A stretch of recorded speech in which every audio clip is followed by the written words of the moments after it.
Hello everyone, my name is David John Sponheim. I'm running for president in 2016 under America's Third Party. Our goal is to provide solutions to some of the pressing problems our nation is facing. Common sense solutions that you might understand, anybody might understand, and talk to their friends about. We believe that the country would really benefit from high-tech solar panels like the one behind me. These are the kind of panels that could ultimately save our nation 30-40% of our energy costs. I know that as times are getting tough for you economically, you're cutting back on your spending, you're going to want to see lower cost energy, not more expensive energy. And what we have planned for you in the future would be our rooftop solar panel system. That's going to be something that I'm going to be pushing forward as president. We're going to be creating and mass producing rooftop solar panels that are basically like a roll of carpet. You can imagine a roll of carpet being placed on your rooftop and then rolled out and sealed down. Well, this is something that could very well be put on every house with a southern facing roof in America. The infrastructure itself would be paid for over time out of your electric bill, and you would save money, 20-30% off your electric bill, which would help us get off of a lot of oil-based heating systems. You might want to run more space heaters or some of these new infrared heaters. We just picked one up here at the house and we're going to try it this winter. These infrared heaters are amazing. They actually save like 30% energy heating a whole house. So electricity clearly is the green-friendly, greenhouse gas-free energy form, unless of course you're getting your energy from coal, electric generated coal. Well, that's another issue that America has to deal with.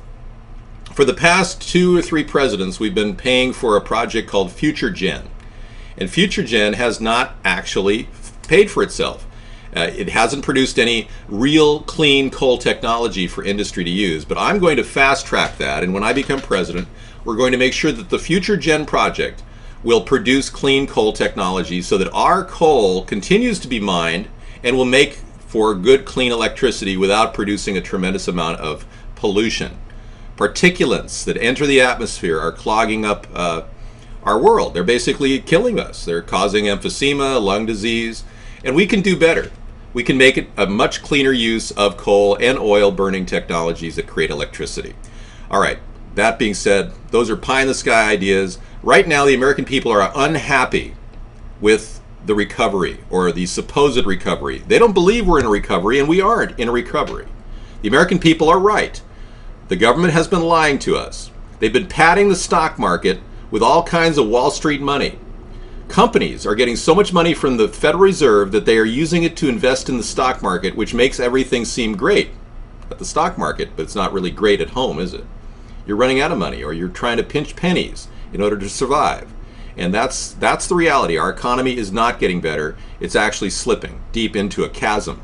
It's not getting out either because we aren't really, under Obama, embracing brand new technologies. Now, there is a technology that's been around for some time, windmill technology. These are standard windmills, large windmills that are put into play. A lot of green energy tax credits have gone into these windmills, and most of these have not even paid for themselves. Each one of these takes about $1.5 million to build, and ultimately requires 13-mile-per-hour winds to operate. And they're really not working real well. I mean, we're still going to see wind turbines around the country, and we're still going to see that technology, but most of those turbines were built simply to take advantage of green energy tax credits. So T-Bone Pickens, the guy who invested heavily in this stuff, he's not stupid. He went ahead and bought stuff that he could get lots of green energy tax credits and make lots of money from the government. So these things produce more money out of the government tax dollars than they produce electricity. Now, the concept of a smaller unit is something that I have presented, and I will show you that concept very quickly here. This is a Savonius windmill. This particular windmill is being placed on top of an electric pole.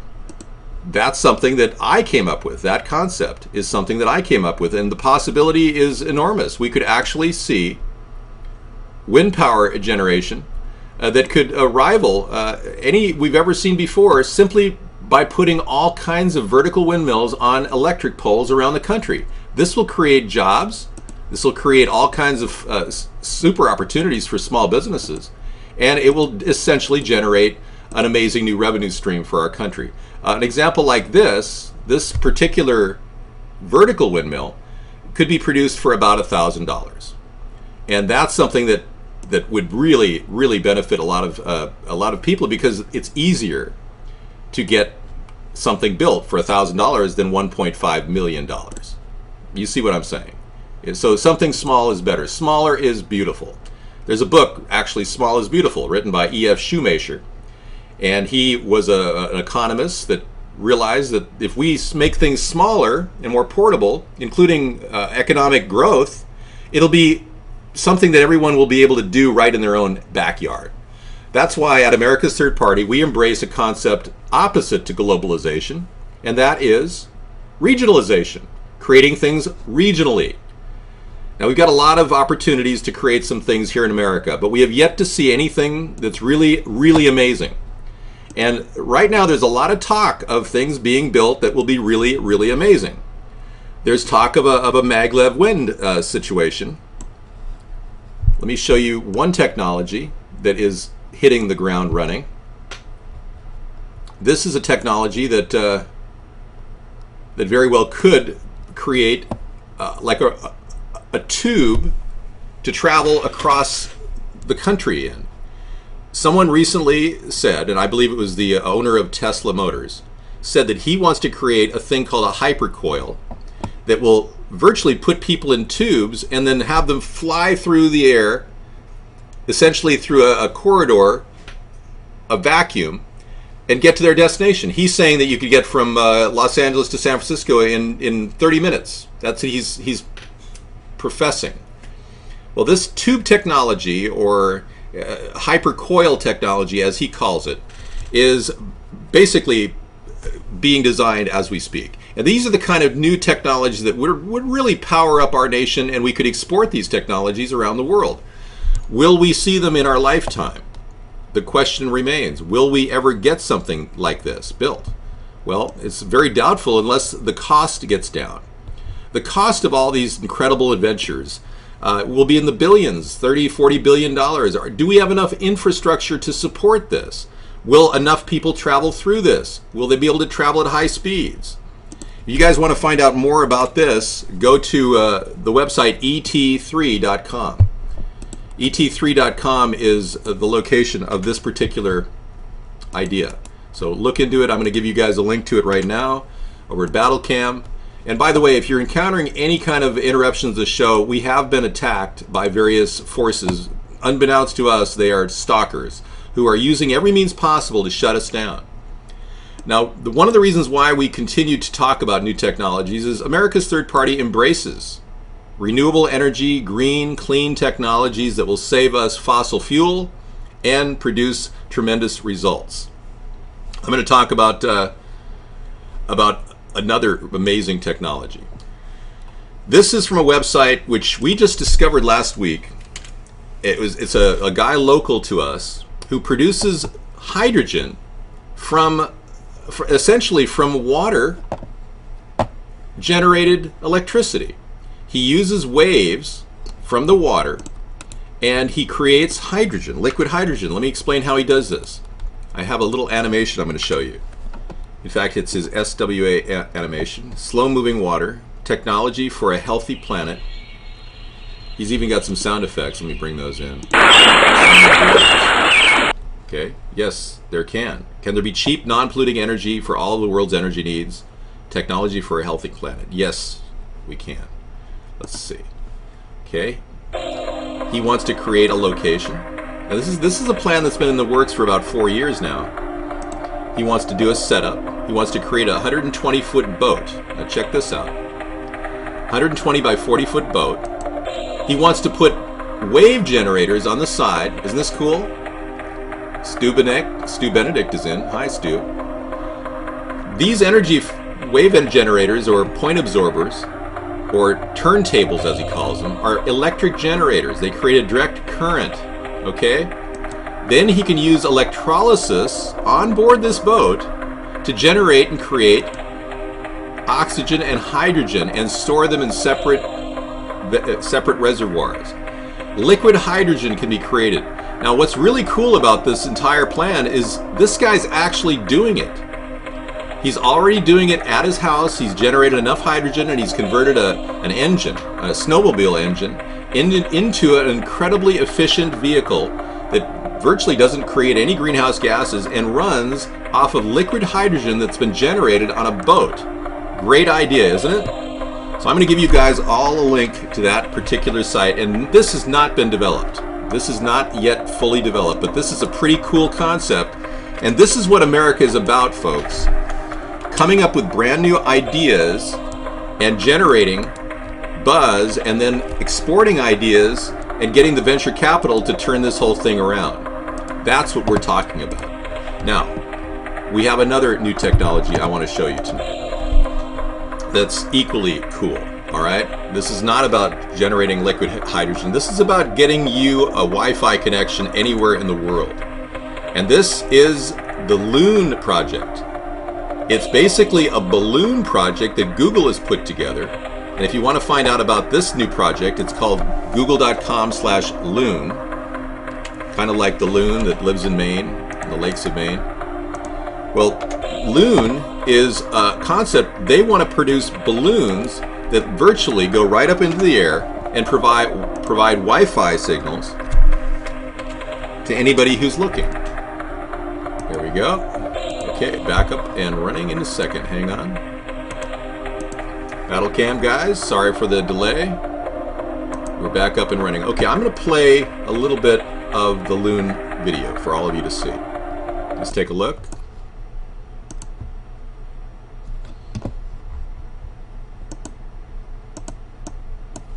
This is at google.com/loon. They want to produce balls, Wi-Fi signal transponders that float up in the air in the stratosphere. Let me see if I can get this up for you. It's a little bit of a download problem. Okay.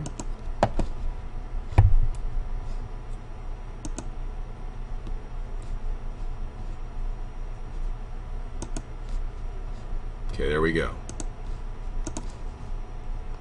Well, apparently it's in high definition. It's not playing too quickly. Yeah, that's having a problem too. All right, so we'll move on from there. So we talked about the ET3. We talked about a little bit of the technology there.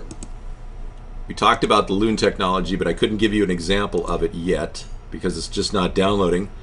But it is essentially a pretty cool technology. It's going to provide in-the-air Wi-Fi connectors for everybody around the world. Here we go. Sometimes everyone isn't really everyone. Like when people say, everyone's on the internet. Because the truth is, for each person that can get online, there are two that can't. And when you look closer, that everyone looks even less like everyone. In some places, it's more like 1 in 1,000. In others, it's 1 in 10,000. And in some places, no one's online at all. But what if there was a way to light up the entire globe and finally make all the world's information accessible to all of the world's people? Well, even though today 1 in 3 kids can't get to a real secondary school, everyone could have secondary school come to them. In places where there aren't enough doctors, everyone could be helped by doctors in other places. Okay, well, that's the concept. We want to get Wi-Fi connections to everybody. I think it would be really kind of cool if everybody had internet connections around the world. Farmers everywhere could start using better weather data. Yeah. So everyone could enjoy a bigger harvest. Yeah. Okay, I get the message. You know, I think that's one of those voiceover artists that it sounds like a kid. I know, it does not sound like a kid. Yeah, okay. All right. Either way, those are all very interesting ideas and could easily be a major innovation for people traveling anywhere. Because I know a lot of you have had Wi-Fi connection problems wherever you go, and you're paying premium prices for the 4G network. So this would kind of bypass that, and we'll see if Google is able to get the Project Loon off the ground. I know they're working diligently to try that. Now I'm going to talk to you about the systemic problems in our technology sector right now. These are big problems. They're bigger than than something I could just talk about mildly. But let me tell you briefly what I'm dealing with. If you are a person who is very interested in buying a new smartphone, you're going to decide what you want. Now, in case you didn't know, Microsoft's Surface is being wholesaled now. They took a huge loss on the Surface because it hit the market too late. And it didn't have an Android operating system, and it basically flopped. So the Surface is no longer something that Microsoft thinks is going to do real well, which is interesting, considering our country needs a brand new idea and it's not flying. The iPad is using some older technology, a Duo as opposed to a Quad, and it isn't running nearly as fast as the up-and-comer in the smart Surface tablet section, and that would be Samsung. Samsung seems to have everything dialed in. They've got the Galaxy, they've got the Note, and they've got all kinds of spin-offs of those products that are selling really well. Well, along comes a little cell phone company you'd think would be doing real well, Nokia. Nokia is a Finnish company, actually, from Finland. And they have a market share in the world on cell phones. The problem is they don't have market share on tablets. They don't have any competition base to compete. So they're coming up with the Lumia, the new 1020, which will have 41 megapixels of camera resolution, which is blowing everybody away. How is this possible? They're going to be releasing this pretty soon, but the problem with Nokia, the Note 10.1 is really cool. Yeah, Sarah has the Note 10.1. She loves it. But the problem with Nokia, alternatively, because Nokia can't compete with Samsung in that area, the problem with Nokia is they have the Windows 8 operating system, which is not something a lot of people are building applications for right now. Not a lot of applications, not a lot of cool games, whereas there are over 1 million Android applications now and probably 100,000 Apple applications that are really doing well. That being the case, we believe that companies like Nokia are going to have to embrace a brand new operating system, and they're going to have to say goodbye to Microsoft, and I don't want that. I would love to see companies like Microsoft excel. But I have a feeling that the old world mentality of Microsoft is falling apart. Let me tell you what Microsoft is doing. They're paying out to Nokia loan of $250 million a month. Seriously. Potty and B says Windows 8 looks bad, David. It's exactly. But they're paying out $250 million to Nokia as a loan, Microsoft is, just to get Nokia's act together so they can put a product out there that people really like. Well, I don't know about you, but I mean, that's $4 billion a year that is going out of Microsoft's pocket to a Finnish company. You know what? There's a Finnish company that got $1.5 billion backing from our government that is now in bankruptcy, and that's Fisker Motors. They were supposed to make an electric car. Remember when Barack Obama said, well, make no mistake about it. We're going to innovate. We're going to give all our money to a Finnish company. They took the ARRA money, the American Recovery and Reinvestment Act money, $787 billion, and they took $1.5 billion and essentially set it aside for this company that's now bankrupt. Remember Solyndra? They went under as well. $527 million sucked into a vortex.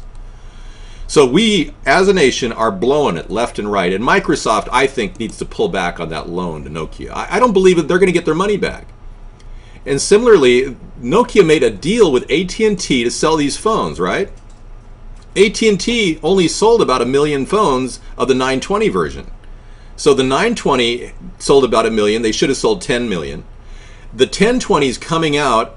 It won't even be able to necessarily kick butt unless they've done something amazing. Now, granted, this 41 megapixel capability is going to blow the water off of other competitors.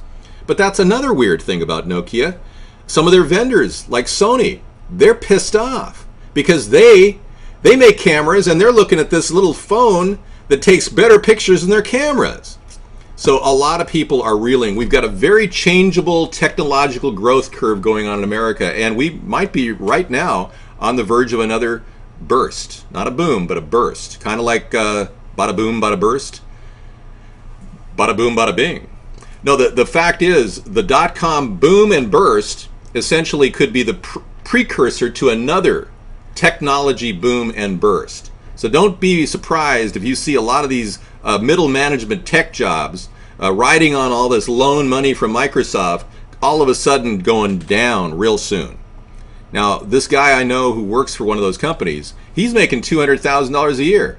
Seriously. He's proud of the fact he's making all this money, but you know something? All that money is borrowed. You know, you can't just guarantee sales in the technology sector. And now it's so full of competitors that companies are reeling for those dollars. Well, if the list price of the Lumina 1020 is going to be supposedly $299, I can almost guarantee you that money won't be coming back to Nokia anytime soon. And that might not even cover the actual production cost of the 1020. Who knows? You know, I recently heard of a guy who recycled 2 really nice phones that were purchased 2 years ago for Verizon, and he had to get rid of them because somebody dropped the plans in their family and they had these 2 really nice phones, and if the key codes weren't clear, they can't sell them again. So all this technology is going in the dumpster. Those phones never paid for themselves. The person basically ended the contract and didn't pay the full 2-year contract, and that's happening all the time. So without people fulfilling their 2-year contracts, these companies are going to be sitting around wondering where's the money, and all their front money is just disappearing. So with all that money, $250 million per month loaned from Microsoft to Nokia, and we don't see results in the next year or two in terms of sales, global sales, you're going to see companies start to fire their middle management, and that's when the new economy collapse is going to take place. You see, we've been living on borrowed time. The entire economy has been essentially based on a lie. The fractional reserve banking system and the Fed has essentially printed up money out of thin air, added zeros to figures and said, okay, here's a big loan. I know of one loan that went to Key Bank, $40 billion loan to Key Bank, and they went ahead and built a bunch of branch offices around the country with that $40 billion loan. And these loans, by the way, are only 0.34% interest. The big banks pay hardly any interest, so they get free money from the Fed. The Fed isn't making any money back. What they're doing is just keeping this whole incredible, disastrous carnival going. It's a charade. It's a facade. The economy, the real economy, the thing that's looming deep in your pockets, the thing that's popping up every time you run out of money when you have to pay a dental bill, or your kid needs braces, or you need gas in your car and you're like 20 bucks shy of a full tank. That's the real economy.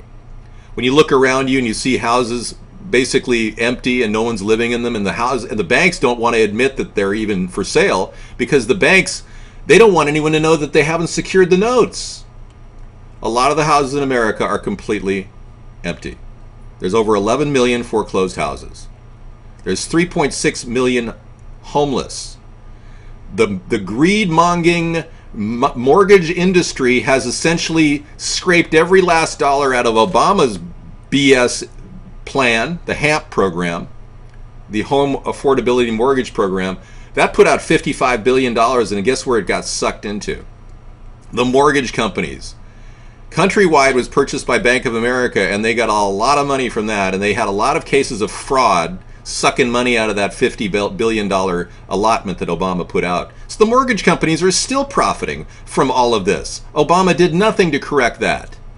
And we have a plan called the Homestead Renewal Plan, which will create jobs and fix up houses, and theoretically, we could put modern rooftops all over the place. Yeah, modern rooftops that will be completely solar friendly and will provide you a boost in electricity, which will save you on your electricity budget. You see, it's not going to work unless it is something that everybody loves. And the idea of paying less money on electricity really resonates among a lot of people. But right now, we've got foreign companies buying our electric grid. For real. Our country and the two-party system has basically sold itself out to foreign nations and foreign governments and foreign operations. Our nation is no longer of and by the people. It's of and by the corporatocracy from other countries. That's what's going on. And if we don't get our country back, big time, we're never going to see solar rooftops on our houses. We're going to see the cost of our electricity bill going up, up, up, the cost of the gas at the pump going up, up, up, No new solutions for automobiles because obviously Obama doesn't know what to do with his ownership of General Motors. I have a plan to create a U.S. Auto Corporation within the General Motors auto parts, their tooling capability can produce highly efficient vehicles that can get 100 miles per gallon, plug in overnight with a battery system and a 3-cylinder engine, and provide amazing results for all of us that could save us tons of money. And that means more money in the economy. Okay, that's kind of a wrap-up of our technology for tonight. But we will be doing these shows every single week, so Technology Thursday will basically deal with all kinds of new ideas as they come forward. But many people are seriously concerned. Even Samsung missed their estimates as high-end phones near saturation. Even Samsung, the company I said were doing really well among all the providers. Here's an article from Bloomberg talking about Samsung. They missed their projected totals. With the market near saturation, we're looking at Samsung Electronics, the world's biggest smartphone maker, posted second quarter earnings that missed estimates as market saturation for high-end handsets curbed sales growth for its flagship Galaxy S4. So even the Galaxy S4 isn't producing the kind of results the Samsungs. So even the best companies aren't doing well. So clearly it's a sign that our economy is facing some tough times. Clearly. All right. So that being said, I want all of you to start thinking about what kind of new technologies you're going to be integrating into your life. And I think the most important thing here for all of you to remember out of this little piece that we're doing is don't spend a lot of money up front. Wait till the price comes down. Seriously. That may be boring for you, man, but I seriously lost about $10,000 personal income back in the 1990s and 1980s buying computers for $4,000 a piece. The nice thing with globalization is it does lower the cost of computers, but now they're making laptops as low as $300 at box stores, but honestly, they don't work very well. We recently bought a laptop for $300 and the battery fried after 1 year. So they're lowering their quality so bad, so low, that we're starting to see ridiculous garbage material coming out of all the different manufacturers around the world. Garbage, literally, with a shelf life of 6 months. This isn't the way for a future for America.